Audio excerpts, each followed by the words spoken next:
Hello there and welcome back. It is Luke and this is part 5 of the Sober series. It's Friday and this will be the last video for the week, and I'll recommence next week for possibly another 3, maybe 4 videos. Okay, so Austrian neurologist, philosopher, author and Holocaust survivor Viktor Frankl once said, and I quote, "Between stimulus and response, there is a space. In that space is our power to choose our response, and in our response lies our growth and our freedom."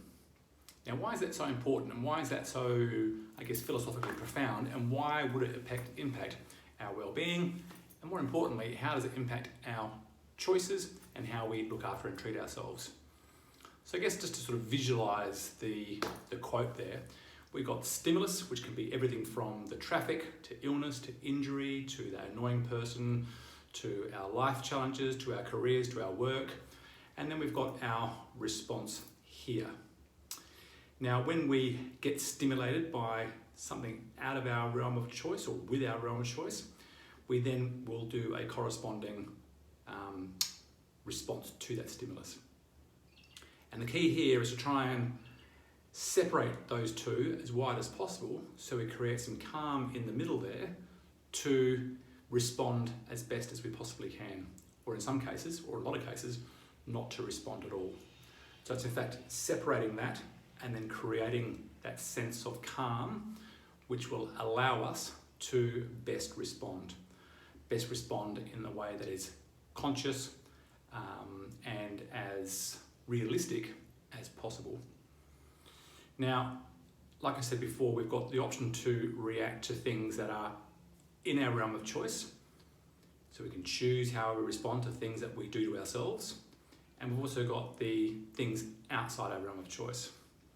If you read any major Greek or Stoic or Buddhist philosophy, they're very focused on letting go and not being attached to the things that we have no control over.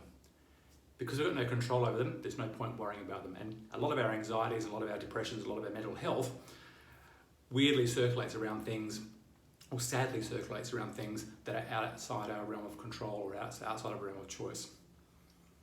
So again, even though they're outside of our realm of choice, they still impact us, and that's more of a reason why we need to separate our response to that to best deal and react and respond, or like I said, not respond to that stimulus. Now there's the stimulus that we do have got control of, things that we do in everyday life, our choices and our habits and our behaviours. And this is where, if you're a regular consumer of alcohol, which is a choice for most people, a lot of people it's an addiction, and that's out of my realm of help or advice here. But if we have choices such as alcohol, our ability to separate our response from those behaviours becomes more and more clouded. Alcohol actually erodes our ability to create space and create calm. Now, calm is so essential, or stillness, or meditative state, or conscious thinking is really important because it impacts every aspect of our life and our choices. If you're wanting to change your career, if you're wanting to improve your health and fitness, if you want to improve your body composition, improve your sleep, improve any aspect of your life, we need to approach it in a place and a position where we're calm and in a moment where we can reflect and audit what we are doing. If we don't allow calm in our lives, or quietude in our life, or times for reflection in our life, it's going to be very difficult for us to gauge, take stock, audit, like I said yesterday in the previous video, to relinquish those behaviours that we tolerate, that we shouldn't. And if we continue to collide the stimulus with our response is going to be generally a reactive, knee-jerk response to the issue. And often that just compounds the problem. So that's why sobriety provides us with that beautiful window to separate the stimulus from our response. It gives an opportunity to audit our response and to take a bit of a breath and a bit of a step back and see, okay, how can I do this better? Now, obviously, this takes practice, and it needs to be practiced every day. Why? Because these days, life is really hard. people go to the gym to work out, but I like to philosophically look at life as saying life is the workout. We need to be fit for every aspect of our life. We need to hone our exercise and our strength to maintain our physical well-being and our mental well-being. We need to hone and master our food and our intake of calories and the right nutrition. We need to master our sleep. We need to master every aspect of our life, all the macros of our life, so we can be as fit and well for every aspect of what life throws at us. All the stimulus that life throws at us, because it's fucking hard. Alcohol, regular consistent alcohol consumption rips and erodes our ability to respond to the world around us in the best way possible. It doesn't inoculate all those things hitting us and making our life challenging, but it gives us an opportunity to breathe and to look at how we can respond the best way possible, if in fact a response is necessary at all. Life is full of distractions, and it's getting more and more distracted with all our phones and devices and TV and this onslaught. And alcohol is just another big fuck off distraction, which impedes our ability to look after ourselves.